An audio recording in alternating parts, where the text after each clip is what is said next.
Folks, Jai Shri Ram. Welcome back to Reality Check with Arvind Swaminathan. Thought we'd say a little bit about the budget. Yes, Modi government in the last 10 years has done a great deal. They've increased the lower level of tax exemption. They've given the lower income groups a fair amount of leeway.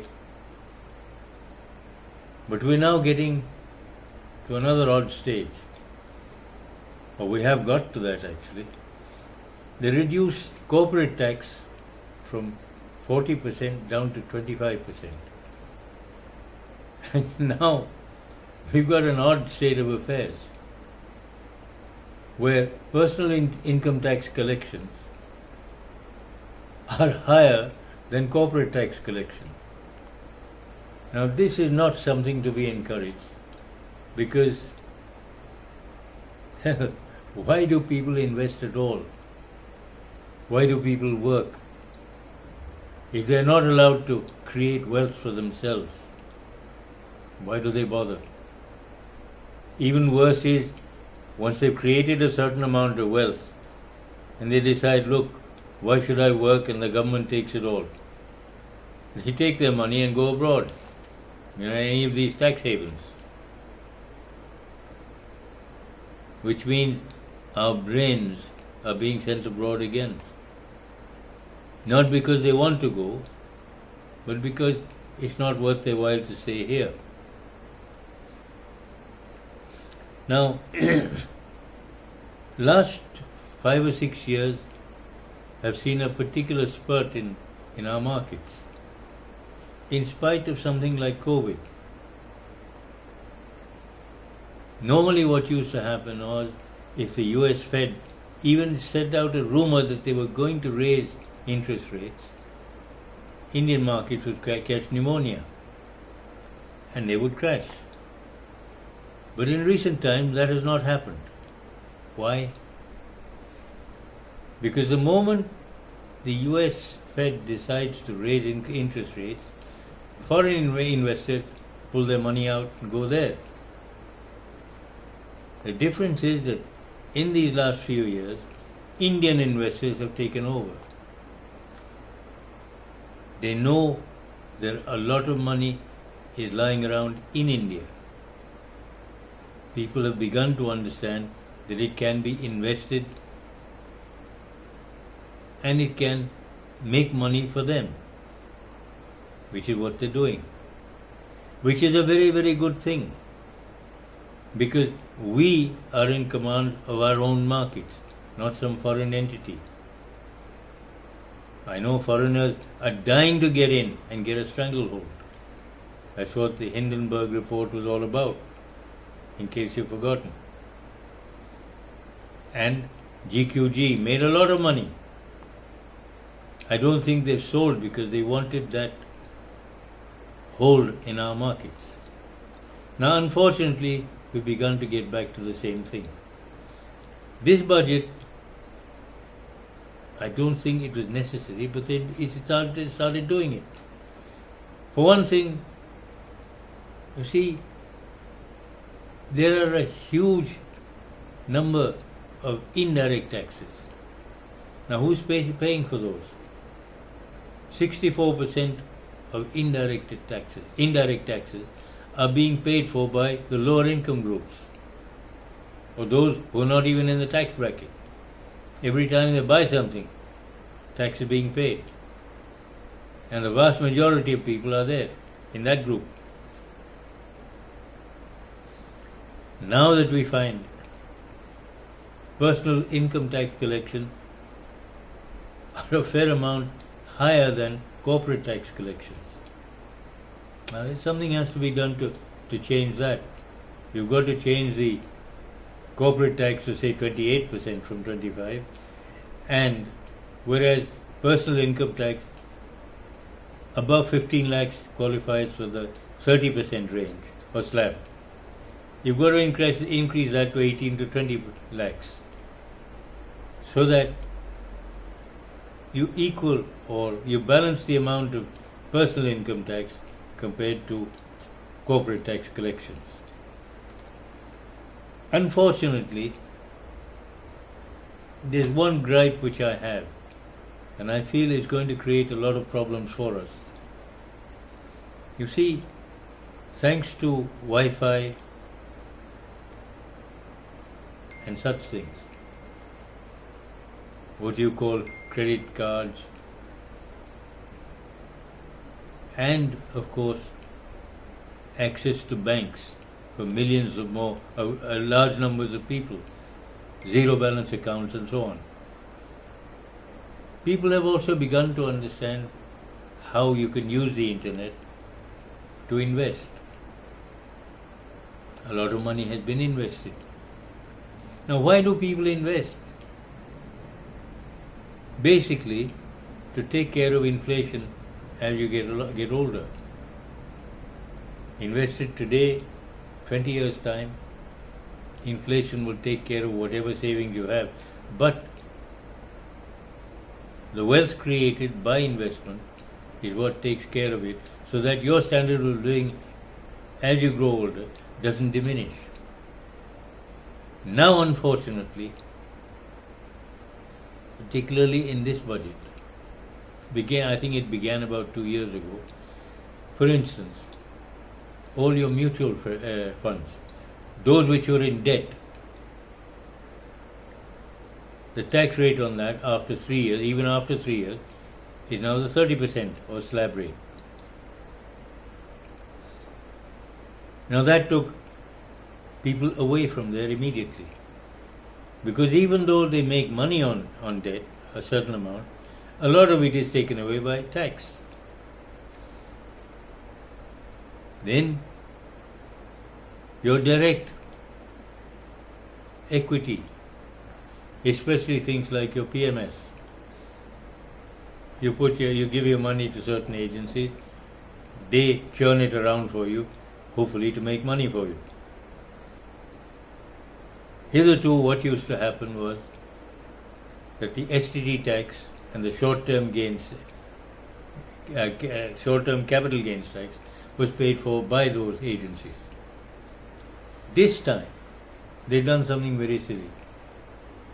The short-term capital gains tax, which comes from churning your equity holdings, you have to pay, not the agencies, not the PMS people.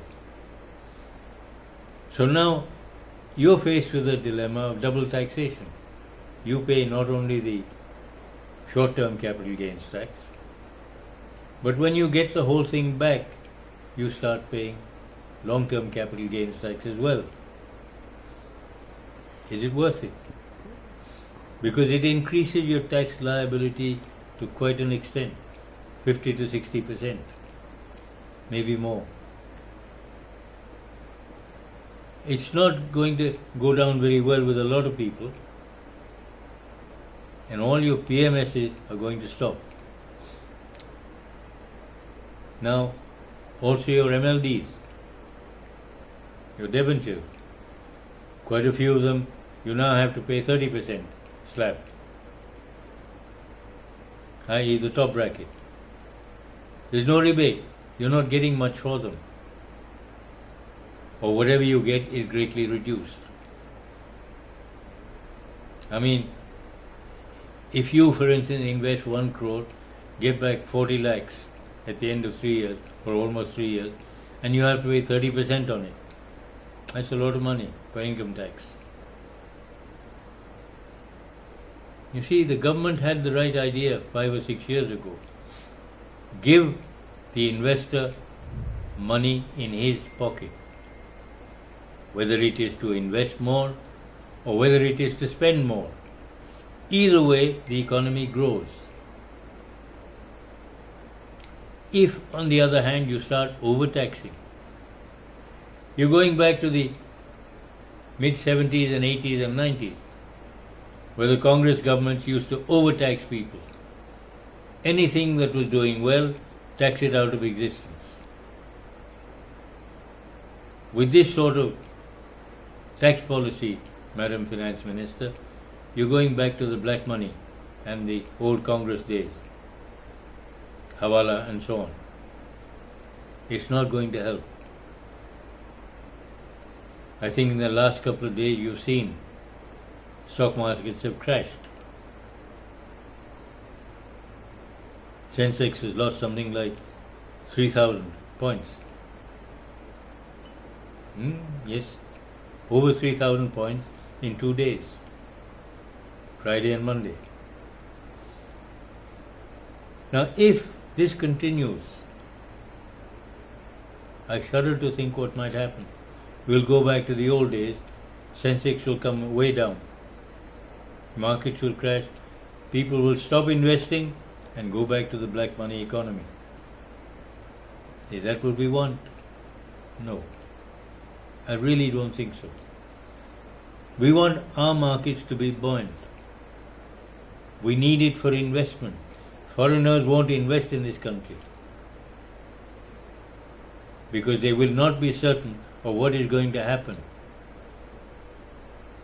In case foreign investment doesn't come in, we won't have much to talk about. Without foreign investment, foreign investors won't come in to set up manufacturing units, which we need desperately. Now the Chinese love this sort of atmosphere. I don't know who's advising the finance minister to do all these silly things, but it's going to have a very adverse effect. Please, madam, start thinking a little for yourself. Don't just rely on these advisors. You never know, one of them might be a spiker. He may have been bought over by the opposition or the Chinese. The Americans don't like us. Why? Well, 30% of the millionaires in Silicon Valley are of Indian origin. Of most of the corporates in the US, 30 to 35% of them are Indians or of Indian origin. Now, if those guys start coming back here, what will happen to the American economy? This is what they're frightened of. They're already frightened of China. They're even more frightened if our people stay here. Because our people are not only trained, but they are well versed in English also. And they fit into the US lifestyle. So please, I know what you've done. The PMSs, the short-term capital gains, have gone up from 15 to 20%. The long-term capital gains on your equity have gone up from 10 to 12.5%. Now that may not sound very much, but when your short-term capital gains are churned over 20 times in a year, the burden on the person who owns those shares is huge. And he's going to stop doing it. The PMS people, the managers, PMS managers, they love it because they don't have to pay that tax anymore. And they will continue to churn it because they take up a commission on every sale. The more they churn, the more they make. So please, do not kick the investor in the stomach. He'll go the other way. You already know that lots of dollar millionaires from India leave, and it's an annual event. Why?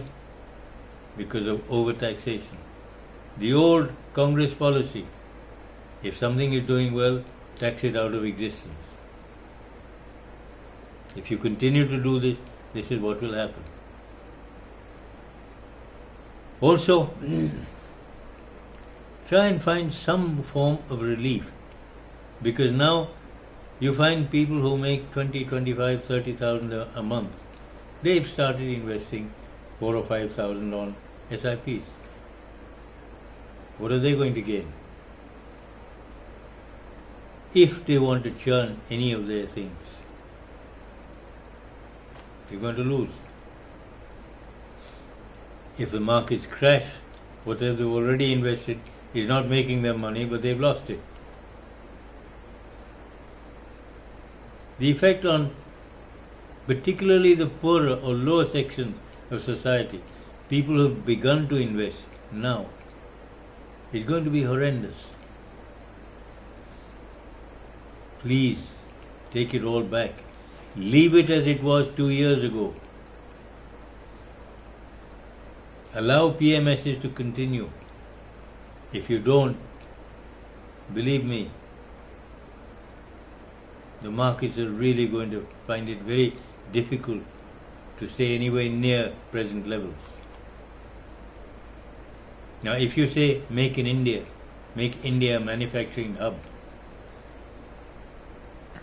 how can people who come in be certain of some form of stability here, especially financial stability? I know a lot of people, a lot of these investors come in through places like Mauritius or Cyprus or Singapore, all tax havens. Make sure they pay their fair share of taxes here.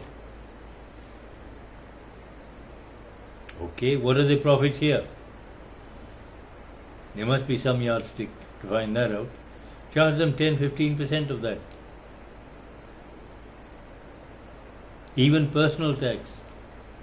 Instead of 30%, bring that down to, top slab, bring that down to 25%.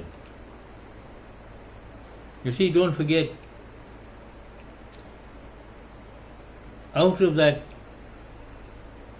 10 or 12 lakh crores which the personal income tax brings in, the biggest number is the high income brackets. They're the ones who really have to pay a huge amount.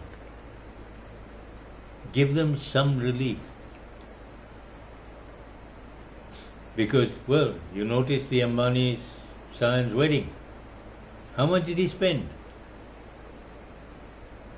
How many people benefited? Now, whether they invest it or whether they spend it, it's creating jobs and sales and taxation for all concerned. Everybody is going to get some part of that pie. Increase your taxes by increasing the turnover, making sure the economy grows. Don't start stifling the economy as the Congress government used to do. Please, Madam Finance Minister, take back some of these silly items you put in this time. Leave it as it was, say, 2 years ago. Leave equity alone. Leave debt markets. Let people invest in them, especially the safer parts, where the risk is much lower. Either that or get the banks to increase the FD rates, so at least they can get some form of relief from somewhere. You know what has happened? Because the banks have reduced fixed deposit rates, investments have come in. Now, you don't want to increase the FD rates, but at the same time you're overtaxing the markets, shares, stock shares, turning, dealings. Why? Does it give you pleasure? I hope not. Because you've got to balance the two. You want either this or that. Unfortunately, you can't have both. If you want to stifle the stock market, at least give him an out so that he can invest in FDs. Or bring back the old relief bonds from the Reserve Bank. 8 or 9% tax-free bonds. I know if the day 9% tax-free bonds come in, I will put all my money there. Why? Today I spend something like 8 to 10 months every year collecting pieces of paper and equipment and evidence to file income tax returns. You give me those tax-free relief bonds, Reserve Bank of India bonds. I will buy them. I'm free most of the year. All I do is I take those, how shall I put it, the counterfoils, hand them over to the income tax authorities and say, here, this is where the money came from. Easy. At least I have mental peace. I don't get high blood pressure and I don't get heart attacks every time you have a budget. Every year this sort of silly stuff happens. You don't know what the finance minister is going to do in this budget. And this time, you've really created a problem for me. How do I get out of it? How do I make life easier for myself? Why do you keep changing the tax base every year? Why do you keep messing around with that? We haven't even got used to the previous year's taxes, and you change it again. But the other problem which comes to my mind is, why do you want to increase your tax collection every year by such a huge amount? I know you're spending a lot on huge projects all over the country, but it's not going to happen in 1 year. The amount of work that should have been done is never done. So why do you want to increase your tax collection? To the extent that it'll just lie there, and the moment when people see it lying there, they will want to put it in their own pockets. This is where your corruption and your temptation comes in. When you dangle a carrot in front of people, they will take a nibble and then a big bite. Why are you spoiling our habits? You've got us to the stage where we pay tax. We don't mind paying tax. And now you're driving us back to the old black economy. I wish you wouldn't. You see, there are very, very few taxpayers. 70 to 75% of people will not be taxpayers because they're all farmers, agriculturists. You've exempted them from tax. The others, the city dwellers and so on, you're making us pay with a vengeance. Why? To this extent that even corporate taxes bring you less money than personal income tax. Isn't that going a little too far? And then when the markets are thriving, they're going up and up and up, you're saying, no, get down. Why? Who is advising you, madam? There's something chronically wrong somewhere. So please, folks, take it up with the finance minister if you have access to those offices. Make them understand that, look, squeezing money out of the public is not what should be giving her pleasure. Let people grow, let the economy grow. It will automatically increase the tax coming in. There are things which you should take over, like halal certification. The amount of money involved there on which no taxes are paid. And it's being imposed on this country of ours, which is not even Islamic.